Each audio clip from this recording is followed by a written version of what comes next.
할렐루야. 2025년 10월 19일 이달의 셋째 주일입니다. 오늘은 요한계시록 20장 1절부터 15절에 있는 말씀을 본문으로 삼아서 천년왕국과 백보자 심판, 천년왕국과 백보자 심판, 이런 제목으로 하나님의 말씀을 나누기를 원합니다. 신약성경 419쪽이 되겠습니다. 이제 요한계시록도 두 장 정도, 두 장 남았네요. 21장과 22장이 남았는데, 어떤 시간이 주어지는 대로 정상적인 그런 모습으로 말씀을 준비해서 요한계시록을 잘 마칠 수 있기를 바랍니다. 자, 오늘 본문 말씀은 천년왕국과 그 이후에 심판에 대한 말씀이 기록이 되어 있는데, 요한계시록 전체를 해석해 볼 때 가장 난해하고 어려운 그런 내용이 담겨 있는 본문이 되겠습니다.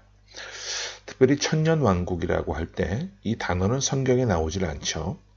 하지만 6절의 하반절을 인용해서 천년왕국이라고 하는 그런 표현들을 우리가 사용을 하게 되는데, 그러면 오늘 본문 6절 말씀부터 함께 말씀을 보기 원합니다. 자, 시작. 이 첫째 부활에 참여하는 자들은 복이 있고 거룩하도다. 둘째 사망이 그들을 다스리는 권세가 없고 도리어 그들이 하나님과 그리스도의 제사장이 되어 천년 동안 그리스도와 더불어 왕노릇하리라. 자, 이 천년왕국이 나와 있는데, 이 천년왕국에 대한 신학적인 입장이 조금씩 다릅니다. 어느 쪽에서는 후천년설을 얘기를 하죠. 그래서 뭐냐면 천년왕국이 끝난 뒤에 주님께서 재림하실 것이다 라고 하는 그런 입장이고요. 그 다음에 전천년설이 있습니다. 이것은 또 두 가지로 나눠볼 수가 있는데, 역사적인 전천년설과 세대주의적 전천년설. 그런데 이 내용은 뭐냐면 천년왕국 이전에 주님의 재림이 있을 것이다. 즉 요한계시록 20장을 문자 그대로 해석을 하는 그런 입장이 되겠습니다.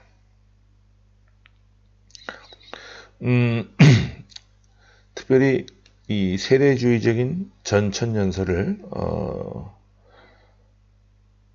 주장을 하고 이 입장에 동조를 하게 되면 어떤 문제가 발생하냐면, 예전에 휴거 사건이 있었죠. 92년도였던 것으로 기억이 되는데, 이런 부분들에 문제들이 생겨요. 시간을 쪼개고 쪼개서 언제 예수님이 재림하실 것이다 라고 하는 것을 가늠해 보면서 주장을 해버려요. 이런 문제가 좀 있는 부분이 있고요. 그 다음에 무천년설이라고 하는 것이 있습니다. 이것은 뭐냐면 천년왕국이 미래에 있는 것이 아니라 지금 실현되고 있다라고 하는 입장입니다. 무천년이라고 하는 말은 천년이 없다라는 것이 아니고요. 계시록에 나오는 천년이 실제적인 숫자가 아니라 상징적인 숫자로 보는데, 이 무천년설은 예수님이 이 땅에 오셔서 십자가에서 죽으시고 부활하셨을 때부터 다시 재림하실 때까지의 기간을 천년왕국의 기간으로 봅니다. 대부분의 개혁파적인 신학을 또 갖고 있는 교파나 교단에서는 무천년설을 많이 이야기를 합니다. 그래서 여러분들이 만약에 다니시는 섬기는 교회에서 천년왕국에 대한 해석을 또 어떤 입장을 갖고 있느냐라고 물어보시면 아마 조금씩은 차이가 나는 그런 부분들이 있을 수 있는 것 감안하시면 좋겠고요. 자, 하지만 본질적인 것은요, 주님이 언제 오시든 다시 오실 것이 확실한 것이고, 그 주님의 재림을 맞이하는 우리들의 모습이 항상 신부처럼 신랑 맞을 준비를 온전히 하는 그런 입장에 취해 있는 것이 가장 성경적이고 바람직한 모습이라는 것을 잊지 않았으면 좋겠습니다. 그러면 1절을 보겠습니다. 자, 시작.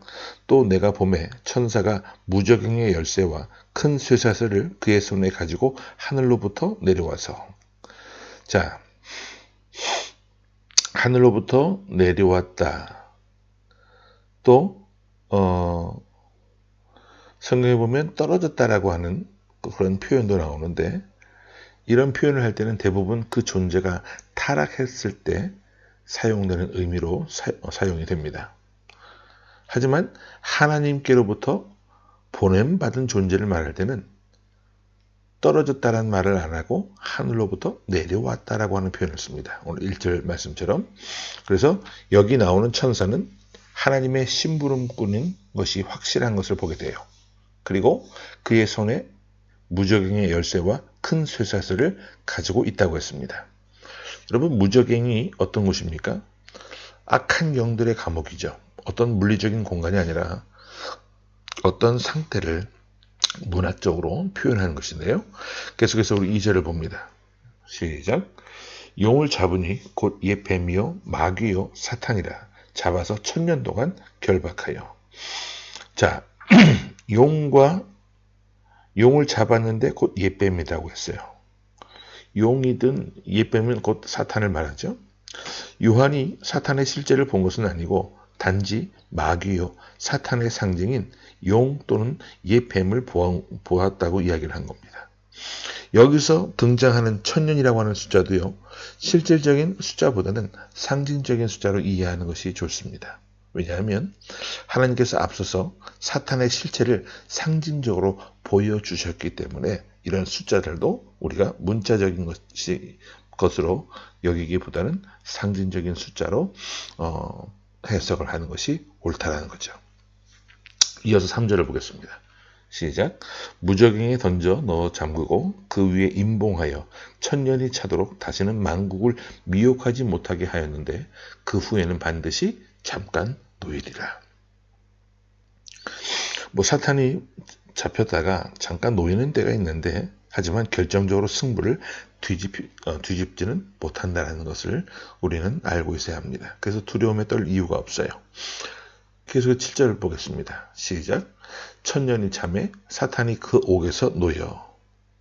자, 1000년이 찼다라고 했는데 이것은 하나님의 시간이 임했다 또는 하나님의 시간이 도래했다라고 하는 뜻입니다.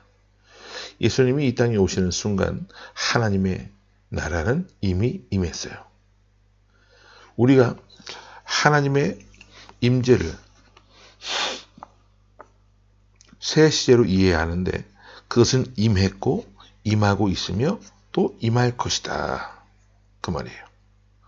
좀 어려울 수 있는데요. 쉽게 얘기하면 이런 겁니다. 완성되지는 않았지만 하나님의 나라가 이미 임했다라는 겁니다.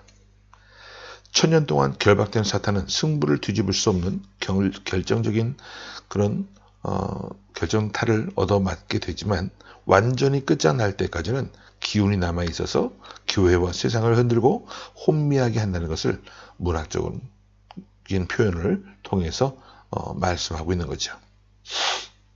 우리 좀 올라가서 4절과 5절의 말씀 보겠습니다. 시작. 또 내가 보좌들을 보니 거기에 앉은 자들이 있어 심판하는 권세를 받았더라.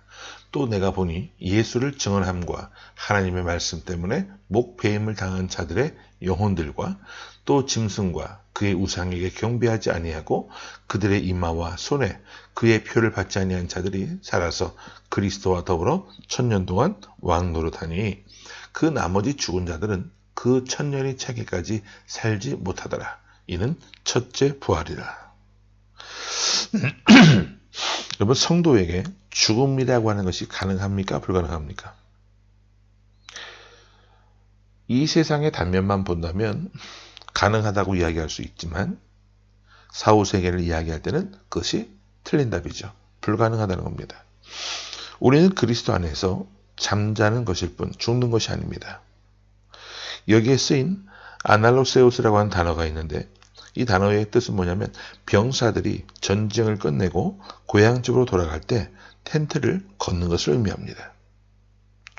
움막을 이제 전쟁이 끝났기 때문에 움막을 자기가 전쟁통에 지냈던 그 움막을 걷어내는 걸 말하는 거예요. 따라서 성도들에게는 실질적으로 영적인 죽음을 의미하는 그런 죽음은 존재하지 않습니다. 계시록 20장에서 말씀하고 있는 진짜 의도, 계시록 20장이 우리에게 정말 알려주고 싶은 깊은 의미의 말씀은 시간과 어떤 시기와 기간이 본질적인 문제가 아니라 예수 그리스도는 반드시 오신다는 거죠. 그리고 사탄은 이미 치명적인 상처를 입었기 때문에 완전히 결박된 존재와도 같다는 겁니다. 따라서 그러한 어둠의 권세의 준동 앞에서 우리는 두려워할 이유도, 공포에 휩싸일 이유도, 염려할 이유도 없다라는 거예요. 당당한 신앙의 기계를 잃지 않고 살아가는 모습이 필요합니다. 여기 보면 4절에 보면 보좌들이 나오죠. 크고 흰색을 지녔고 위엄과 거룩을 묘사하는 표현들로 나타나고 있습니다. 근데 중요한 건 왜 보좌가 등장하는가? 그 시대적인 정황을 염두에 둔 기록이에요. 그 당시는 로마 제국 시대인데 로마에서도 그 중심은 보좌에 있죠. 황제가 앉는 보좌. 황제가 통치할 때 앉는 그 보좌가 세상의 중심 중에도 중심이었고 이 황제의 보좌는 세 가지 개념을 가지고 있었습니다. 첫 번째는 세상의 역사와 나라의 모든 통치는 이 보좌로부터 시작된다는 것이고, 두 번째는 모든 최종적인 시야는 황제의 보좌로부터 나온다는 겁니다. 그리고 모든 영광은 로마의 황제에게로, 따라서 로마 황제의 보좌는 그냥 다리 아플 때 앉는 의자의 개념이 아니라 통치와 심판과 영광의 상징이었다라는 것이죠. 그런데 성경은요, 이것을 엎어버렸어요. 로마 황제의 보좌가 세상 통치의 시작이고 심판의 끝이며 영광이 아니라 하나님의 보좌가 모든 세상의 역사와 통치의 시작이고 중심이며 영광의 귀결점이 된다라고 하는 것을 우리에게 밝히 말씀해주고 있는 것이죠. 이어서 우리 12절을 봅니다. 11절부터 시작.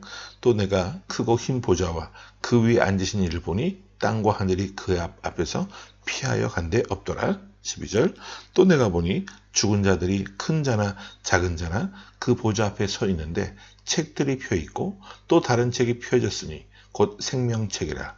죽은 자들이 자기 행위를 따라 책들에 기록된 대로 심판을 받으니. 여기 큰 자나 작은 자나라고 하는데 이것은 수고로서 물론대소하고 누구를 막론하고 라고 하는 뜻을 갖고 있는 말입니다. 성경에서 여러분 죽었다라고 할 때 이것은 영적으로 죽은 자들을 일컫는 말입니다. 따라서 우리들이 이 땅에서 숨을 마쳤을 때에는 그리스도 안에서 잔다고 말하지 죽었다고 표현하지 않습니다. 여기서 죽었다고 할 때에는 그리스도를 주로 고백하지 못한 불신자들을 가리켜요. 따라서 죽은 자들이라고 하는 것은 불신 영혼을 의미하죠. 하나님 보좌 앞에 불신 영혼들이 서 있다는 말입니다. 그리고 이들 앞에 책들이 펴져 있는데 하나는 책들이고 또 다른 하나는 다른 책으로서 이 다른 책의 이름은 생명책이라고 했습니다. 생명책이 아닌 책들은 심판에 관련된 내용을 담고 있어요. 심판을 받는데 행위를 따라 책에 기록된 대로 심판을 받게 됩니다. 행위를 따라서 생명책에 기록되어 있을 수도 있다고 한다면 생명책에 기록될 사람은 아무도 없죠. 여기서 말하고 있는 행위는 우리가 통념적으로 이해하는 어떤 율법이나 열심히 사는 모습들, 어떤 도덕적이거나 윤리적인 개념의 행위를 말하는 것들이 아니에요. 우리가 행함을 통해서 구원을 얻는다고 할 때, 믿음이 아니라 행함을 통해서 구원을 얻는다고 할 때 이것이 얼마나 굉장히 오류가 있고 위험한 말씀인지 우리는 잘 알아야만 합니다. 우리가 부족해도 때때로 넘어져도 때때로 쓰러져도 다시 믿음을 통해서 일어나고 다시 우리가 있어야 할 자리로 되돌아가지 않아요. 우리가 잘못된 그런 모든 면면들을 통해서 심판을 받게 된다고 했을 때 구원받을 사람이 어디 있겠어요? 주의 은혜로 오직 하나님께서 우리에게 허락하신 믿음으로 말미암아 우리가 구원 얻을 수 있음을 여러분들 꼭 기억하실 수 있기를 바랍니다. 이어서 13절입니다. 시작. 바다가 그 가운데에서 죽은 자들을 내주고 또 사망과 음부도 그 가운데에서 죽은 자들을 내주매 각 사람이 자기의 행위대로 심판을 받고. 자, 바다는요, 악한 영들이 영향력을 끼쳤던 현장을 말합니다. 용과 음녀 등 악한 영들이 여기에서 나왔죠. 따라서 악한 영들이 활동하던 공간, 여기에서 나온 자들은 개개인들이 다 심판을 받게 됩니다. 여러분, 심판도 개개인적인 모습으로 심판을 받게 되지만 구원도 마찬가지예요. 구원도 개개인의 몫입니다. 그 판단 근거가 무엇이냐? 사람이 자기의 행위대로라고 하고 있어요. 누구든지 한 번은 생물학적으로 죽게 됩니다.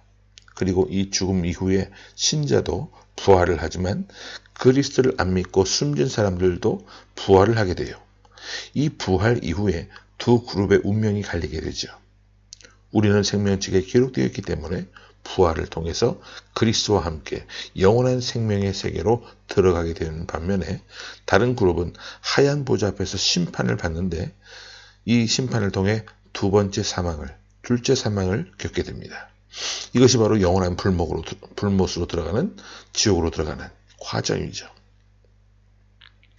14절과 15절 말씀 보고 정리합니다. 시작. 사망과 음부도 불못에 던져지니 이것은 둘째 사망 곧 불못이라. 누구든지 생명책에 기록되지 못한 자는 불못에 던져지더라. 여러분, 지옥은 존재합니다. 그러나 우리에게는 두 번째 사망과 심판이 존재할 수 없다는 것을 꼭 기억해야만 합니다. 어린 양의 보혈로 이 심판이 소멸했어요. 예수 그리스도께서 십자가에서 그 심판을 대신 겪어주셨기 때문에 그렇습니다. 우리는 그 사실을 믿고 고백하기만 하면 누구든지 영접하는 자, 곧 예수를 그리스도로 고백하는 자에게는 하나님의 자녀가 되는 권세를 주시는 것이죠. 어린 양의 공로로 우리는 생명책에 기록이 된 것입니다.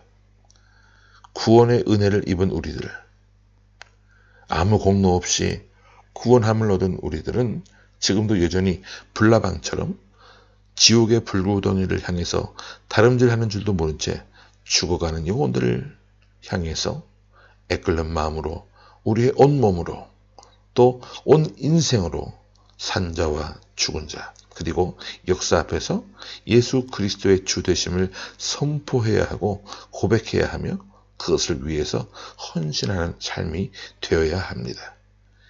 이것이 우리 일상의 순종이 되기를 바라고 과제가 될 수 있기를 바랍니다. 바라기는 언제 어느 때나 늘 깨어서 주님과 동행하는 삶이 되게 해달라고 여러분들 기도하시고 불같은 핍박과 고난이 닥쳐온다 할지라도 천년왕국의 소망을 갖고 믿음을 지키며 그런 어려움 속에서도 구원의 확신을 날마다 새롭게 함으로 최후 승자의 자리를 우리가 놓치지 않는 그런 복된 자리에 설 수 있게 해달라고 늘 깨어서 기도할 수 있는 저와 여러분의 모습이 되기를 간절히 주의 이름으로 축원합니다. 아멘. 함께 기도하겠습니다. 하나님 은혜를 감사합니다.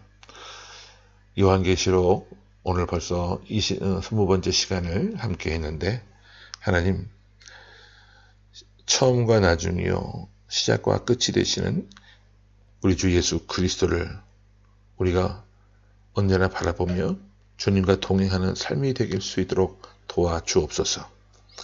불같은 시험, 불같은 핍박과 고난이 닥쳐온다 할지라도 꿋꿋하게 믿음의 자리를 지켜내며 천년왕국의 소망을 갖고 믿음을 끝까지 놓치지 않는 삶이 되게 하여 주옵소서. 구원의 확신을 날마다 새롭게 함으로 말미암아 사탄의 미혹을 물리치게 하시고 하나님 구원 얻은 자답게 하나님 앞에 영광 돌리며 믿지 않는 영혼들을 위해서 우리가 더 애끓는 마음으로 온 몸으로 우리의 삶을 통해서 그들에게 살아계신 예수 그리스도를, 그분이 우리의 주 되심을 선포할 수 있고 증거해내는 복된 복음의 통로가 될 수 있도록 하나님 저희를 들어 사용하여 주옵소서. 살아계신 예수 그리스도 이름으로 감사하며 간절히 기도하옵나이다. 아멘.